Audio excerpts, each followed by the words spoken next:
Good morning. Standard 7 chapter number 1 पूर्णांक संख्याओं। तो पहला જોઈએ पूर्णांक संख्या कोने कहेवाय। ओके, तो पहला तो प्राकृतिक संख्या कोने कहेवाय। प्राकृतिक संख्या ने कहेवाशे एन। एन એટલે કે प्राकृतिक संख्या।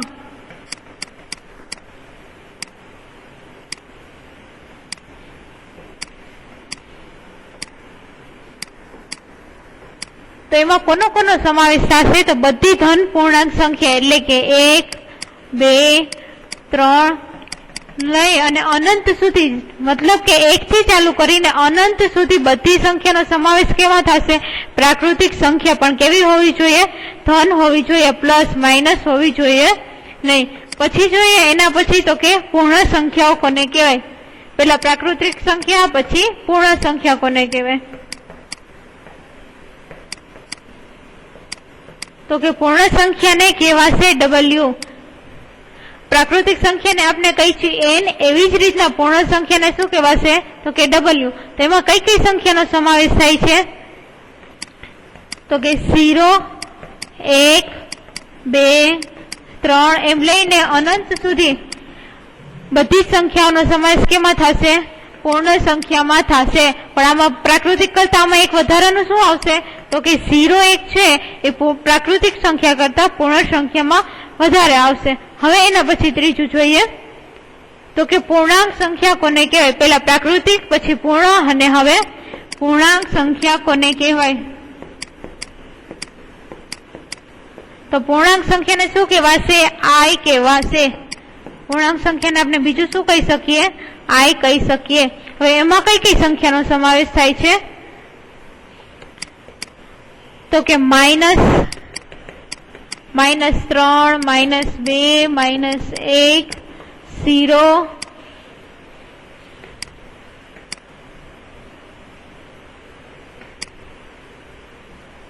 -1 0 1 2 3 એટલે કે પૂર્ણાંક સંખ્યામાં માઇનસ ની બધી સંખ્યા 3 ની આગળ ડોટ ડોટ કરેલા છે એટલે કે -3 ની આગળની બધી સંખ્યા 0 અને 1 2 3 પછીની બધી સંખ્યા, ટૂંકમાં 0 ધન સંખ્યા ને ઋણ સંખ્યા એ બધી સંખ્યા શેમાં આવશે?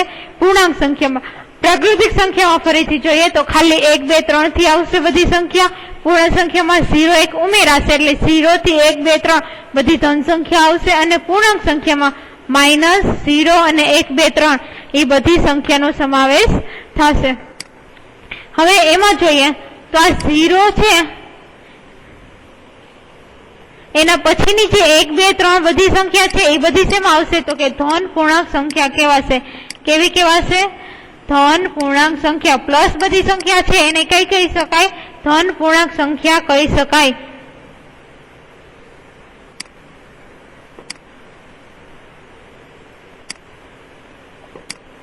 હવે -1 2 3 બધી સંખ્યા છે એ બધી સંખ્યાને શું કહી શકાય? તો કે ઋણ પૂર્ણાંક સંખ્યા કહી શકાય। બધી સંખ્યાને ઋણ પૂર્ણાંક સંખ્યા કહી શકાય।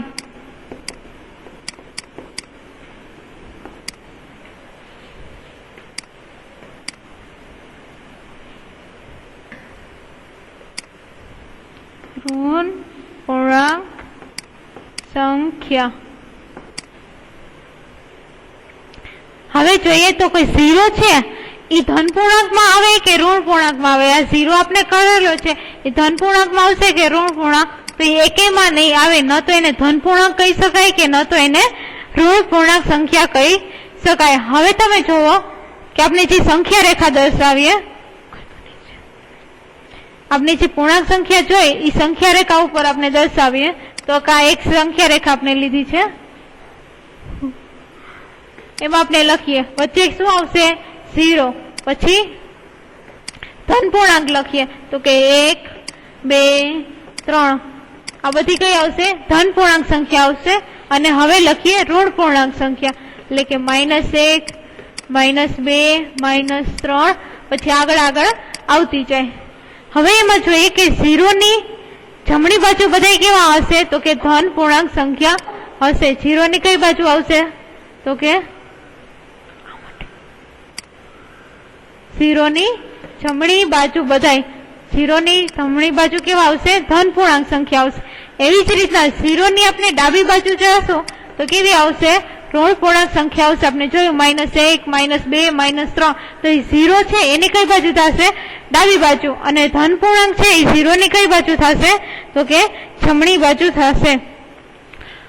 હવે જોઈએ કે ધન પૂર્ણાંકો છે મતલબ કે જે આ પ્લસ વાળી સંખ્યા છે એ 0 અને માઇનસ સંખ્યા કરતા શું થશે? મોટી સંખ્યા થશે। ધન પૂર્ણાંક 0 અને ઋણ પૂર્ણાંક કરતા મોટી સંખ્યા થશે, એટલે કે 0 કરતા પણ એ મોટી થશે અને માઇનસ કરતા પણ એ સંખ્યા કેવી થશે? મોટી સંખ્યા થશે। હવે સંખ્યા રેખા ઉપર તમે જોઈ શકો જમણી બાજુ કઈ બાજુ લખેલી છે? તો આ બાજુ લખેલી છે। તો જમણી બાજુ જેમ જેમ આપણે આગળ વધીએ, ધારો કે -3 માંથી -2 જાય, -1 જાય, 0 માંથી આપણે 1 કરીએ, 1 માંથી 2 કરીએ, ટૂંકમાં જેમ જેમ આપણે જમણી બાજુ જઈએ એમ તેમ સંખ્યા કેવી મળશે આપણે? તો કે આગલી સંખ્યા કરતા મોટી સંખ્યા મળશે। જેમ જેમ જમણી બાજુ જાશું એમ એમ સંખ્યા આપણે કેવી મળશે?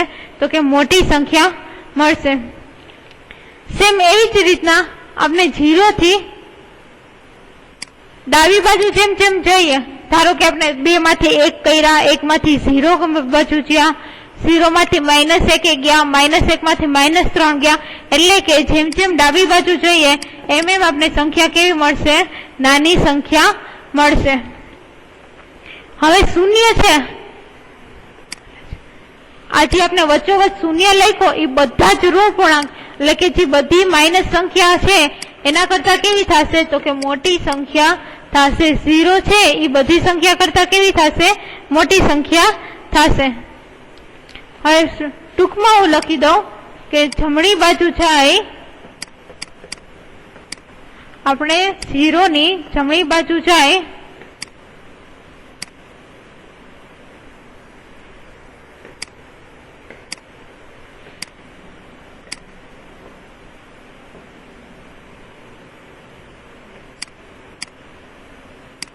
એટલે સંખ્યા આપણે કેવી મળશે? તો કે મોટી સંખ્યા મળશે।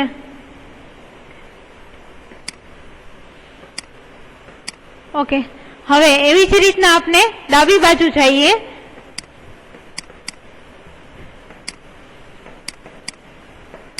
તો સંખ્યા કેવી મળે? નાની મળે। હવે જમણી બાજુ ને ડાબી બાજુ કઈ થશે? તો કે 0 ની આ બાજુ જશે તો જમણી બાજુ જશે અને વિરુદ્ધ સાઈડ જશે તો એ ડાબી બાજુ કહેવાશે। એટલે કે આમ ડાબી બાજુ જઈએ તો સંખ્યા નાની મળશે, જમણી બાજુ જઈએ તો સંખ્યા મોટી મળશે। પણ કોની? તો કે 0 ની 0 ની ડાબી અથવા તો જમણી બાજુ આપણે જવાનું રહેશે। હવે જોઈએ સ્વાધ્યાય 1.1 તો કે નીચે આપેલા સંખ્યા રેખા પર કોઈ એક જ દિવસના જુદા જુદા સ્થળોના તાપમાન ડિગ્રી સેલ્સિયસ વડે દર્શાવવામાં આપેલા છે। તમે નીચે જોઈ શકો છો સંખ્યા રેખા ઉપર છે, એમાં શું આપેલું છે? તો કે 5, 0, 5, 10, 15, 20, 25 એ ધન પૂર્ણાંક ધન બાજુ છે, -5, -10 એવી રીતના તાપમાન આપેલા છે અને ઉપર આપણે શહેરના નામ આપેલા છે, બધા 5 શહેર આપેલા છે એના તાપમાન આપેલા છે। તો આપણે આવા પ્રશ્નોના જવાબ આપવાના છે। તો પહેલો પ્રશ્ન એ છે કે આ સંખ્યા રેખા જુઓ અને તેને દર્શાવેલ સ્થળોના તાપમાન લખો। કે આ સ્થળનું કેટલું તાપમાન છે એ આપણે દર્શાવવાનું છે। તો પહેલા જોઈએ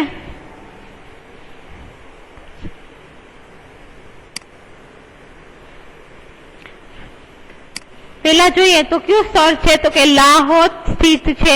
લાહોદ સ્થિત એનું તાપમાન ક્યાં છે? તો અહીંયા -10 છે, -10 ની જમણી બાજુ જોઈએ તો શું આવશે?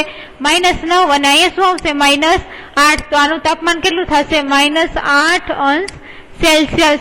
હવે શ્રીનગરનું જોઈએ તો શ્રીનગરમાં અહીંયા તમે 0 આપેલા છે, અહીંયા -5 આપેલા છે, અહીં શું આવશે? -1 પછી આવશે -2 તો શ્રીનગરનું તાપમાન કેટલું થશે? -2 અંશ સેલ્સિયસ। શું કામ? જીરોની ડાબી બાજુ જઈએ તો આપણે હમણાં જ શીખ્યા કે ઋણ પૂર્ણાંક આવશે એટલે -1 આવશે। એટલે શ્રીનગરનું તાપમાન કેટલું થયું? તો કે -2 અંશ સેલ્સિયસ। હવે જોઈએ શિમલા તો કે શિમલાનું તાપમાન કેટલું છે? તો શિમલાનું આપણે એક્ઝેક્ટ 5 ઉપર દર્શાવેલું જ છે એટલે શિમલાનું તાપમાન થશે 5 અંશ સેલ્સિયસ। એના પછી છે ઉટી, તો ઉટીનું તાપમાન કેટલું થશે? તો અહીં આગળ 10 છે, હવે ગણીએ 11, 12, 13 અને 14, તો ઉટીનું તાપમાન કેટલું થશે? 14 અંશ સેલ્સિયસ। એના પછી છે બેંગલુરુ, તો બેંગલુરુનું તાપમાન કેવું થાય? તો 20 અંશ આપણને આપેલું છે, એના પછી આપણે ગણીએ તો 20 પછી 1 એટલે કે 21 અને પછી 22, તો બેંગલુરુનું તાપમાન કેટલું થશે? 22 અંશ સેલ્સિયસ।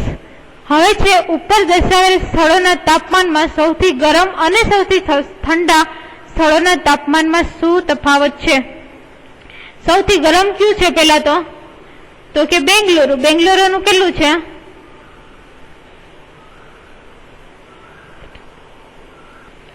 હવે આપણે જોઈએ કે સૌથી ગરમ કોણ છે, તો આપણે હમણાં જોઈએ મોટું કયું છે? બેંગલુરુ, બેંગલુરુનું કેટલું છે? 22 અંશ સેલ્સિયસ। અને સૌથી ઓછું, તો કે સૌથી ઓછું કોનું છે? તો કે લાહોદ સ્થિતનું કેટલું છે? -8 અંશ સેલ્સિયસ। તો આપણે એનો તફાવત જોઈએ।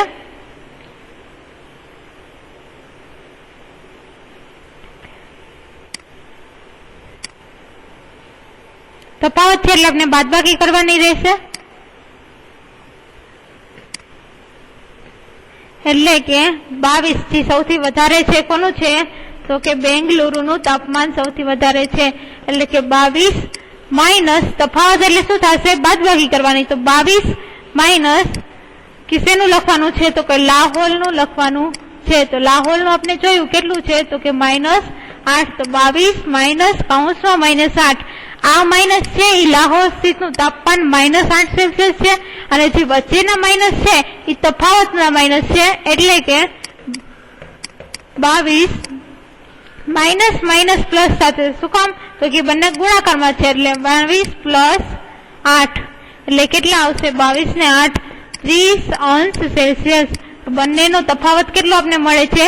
30 અંશ સેલ્સિયસ તફાવત મળે છે। એના પછીની રકમ જોઈએ કે લાહોદ સ્પીત અને શ્રીનગરના તાપમાનમાં શું તફાવત છે? તો લાહોદ સ્પીતનું તાપમાન કેટલું છે? -8 છે, અને બીજું કયું કીધું છે? શ્રીનગર, તો શ્રીનગરનું તાપમાન આપણે કેટલું આપ્યું હતું? તો કે -2 અંશ સેલ્સિયસ આપ્યું હતું। હવે એ બંનેનો શું તફાવત જોવાનો છે, તો ફરીથી આપણે દાખલો ગણીશું।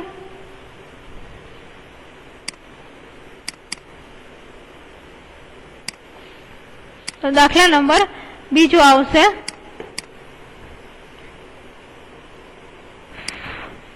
દાખલા નંબર આવશે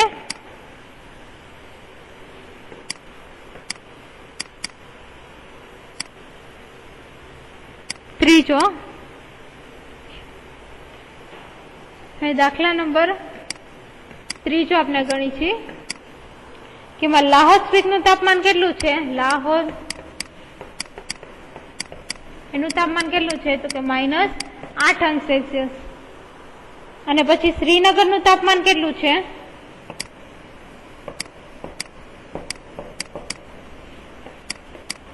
તો એ આવશે -2 અંશ સેલ્સિયસ। આ બેનો તફાવત લેવાનો છે, એટલે કે -8 તફાવત એટલે આવશે માઇનસની નિશાની, અને પછી આવશે શ્રીનગરનું તાપમાન, એટલે કે -2।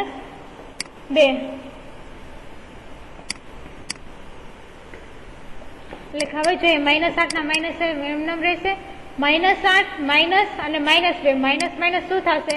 તો કે પ્લસ, એટલે -8 વત્તા +2। શું કામ થયા? કારણ કે આ ગુણાકારમાં છે, માઇનસ માઇનસ હંમેશા શું થશે? પ્લસ। -8 માંથી 2 જશે એટલે વધશે 6, મોટી સંખ્યાની નિશાની એટલે આવશે માઇનસ, એટલે જવાબ કેટલો આવશે? બંનેનામાં કેટલો તફાવત છે? તો કે -6 અંશ સેલ્સિયસનો તફાવત રહેશે। હવે એના પછીનો દાખલો જોઈએ, ડી। શું આપણે કહી શકીએ કે શ્રીનગર અને સિમલાના સંયુક્ત તાપમાન, એટલે પેલા તો શ્રીનગર અને સિમલાનું તાપમાન જોઈએ, તો કે શ્રીનગરનું તાપમાન કેટલું છે? -2, અને સિમલાનું તાપમાન કેટલું છે? આપણે કીધું છે ને અહીંયા શ્રીનગર અને સિમલા, તો શ્રીનગરનું 2 છે, સિમલાનું 5 છે।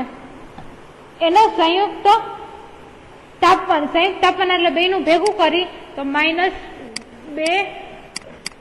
વત્તા 5 કરશે, એટલે કેટલા આવશે? તો કે 3. શું કામ? મોટી સંખ્યાની નિશાની એટલે 3 ને બાદબાકી કરશે 3 આવ્યું. તાપમાન શિમલાના તાપમાન કરતા પણ ઓછું છે. શિમલાના એકલાનું તાપમાન શું છે? 5. અને શ્રીનગર ને શિમલાનું કરીશું તો શું મળે છે? 3. તો શિમલા કરતા એનું ઓછું થાય છે તો કે હા. શું કામ? તો કે આનું 5 છે, આનું 3 છે એટલે ઓછું થશે. શું છે? શ્રીનગરના તાપમાન કરતા પણ ઓછું છે.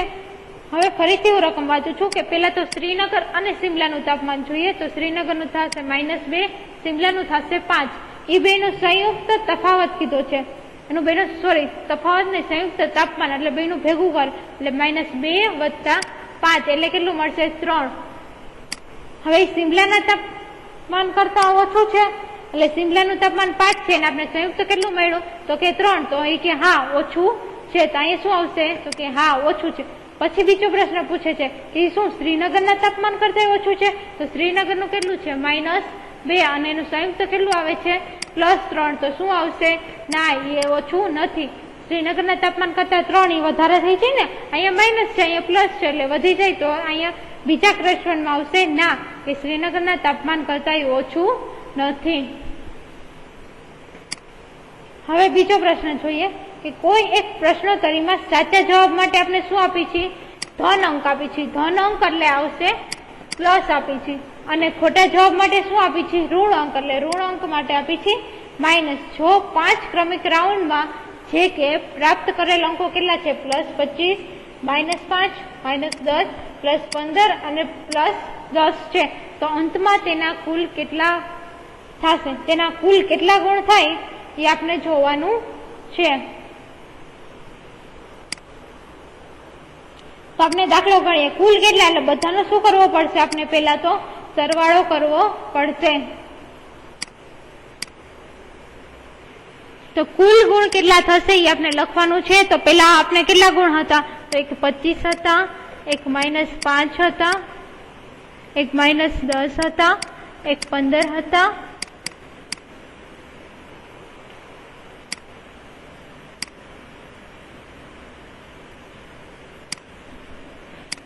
અને પછી કેટલા હતા? 10. આપણે આટલા ગુણ આપેલા છે તો એમ કે છે કે છેલ્લે કેટલા ગુણ થશે? છેલ્લે કેટલા થાય તો આપણે સરવાળો કરવો પડશે. એટલે કે 25 પછી વત્તા -5 છે હું કૌંસમાં લખું છું અત્યારે,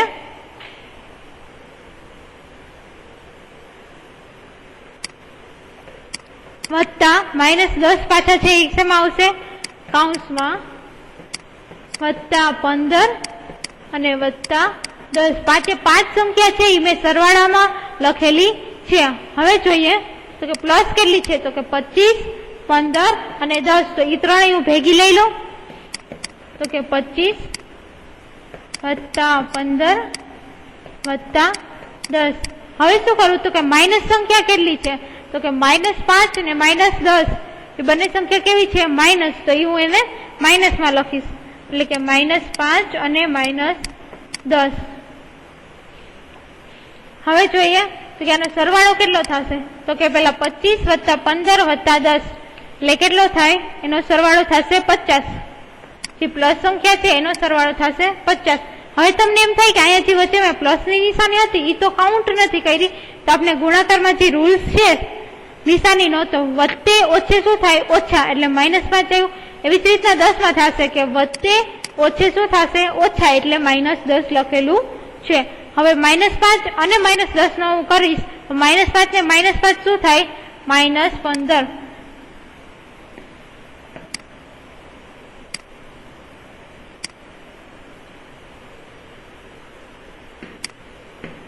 અહીં કેટલા લખેલા હતા? 15 હતા. Okay done. હવે -5 ને -10 શું થશે? -15. કેવી રીતના માઇનસ થશે? તો પેલા તો માઇનસ બંને વખત માઇનસ હશે એટલે એનો સરવાળો કરવાનો થશે. એટલે 10 ને પાછળનો મેં 15 નો સરવાળો કર્યો. હવે આપણે સરવાળો બાદબાકીમાં નિશાની કેવી રીતના મૂકીએ છીએ? તો કે મોટી સંખ્યાની નિશાન. પણ આમાં તો બંને માઇનસ જ છે એટલે શું આવશે? માઇનસ. આપણે માઇનસ પ્લસ કરી છે પણ એ ક્યારે? જ્યારે ગુણાકાર હોય તો જ માઇનસ પ્લસ થાય. સરવાળા અથવા તો બાદબાકીમાં માઇનસ પ્લસ થશે એટલે કે 5 ને 10 નો સરવાળો 15 થશે, પણ નિશાની હંમેશા કેવી રહેશે? માઇનસ જ રહેશે. એટલે કે 50 માંથી હું 15 બાદ કરીશ તો મને મળશે 35. તો અંતે કેટલા ગુણ આપને મળે છે? તો કે 35 ગુણ મળે છે. આ આપણો છેલ્લો જવાબ મળશે કે અંતે કુલ ગુણ કેટલા થાય છે? તો કે 35 કુલ ગુણ થશે.